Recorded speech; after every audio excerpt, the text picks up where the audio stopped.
This moment from Tuesday's presidential debate turned Portland Twitter upside down.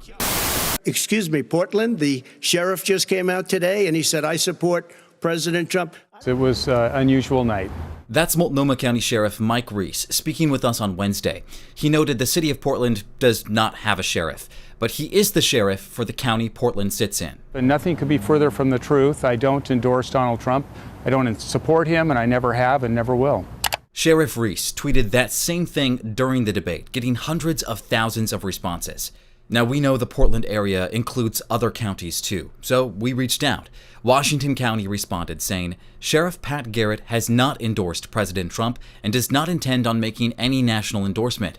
The Washington County Sheriff's Office is a nonpartisan office and is focused on serving the Washington County community.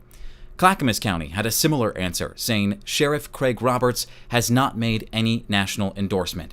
A law enforcement labor group, the National Fraternal Order of Police, did announce unanimous endorsement of President Trump, and that includes the Oregon membership.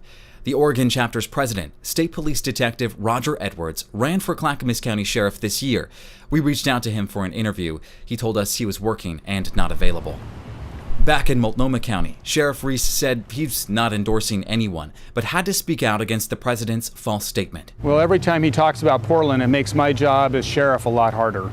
We're trying to do everything we can to keep our community safe, to build community support for the work that we're doing, and to address the racial and ethnic disparities that exist in our criminal justice system. With your Verify, I'm Galen Ettlin for KGW News.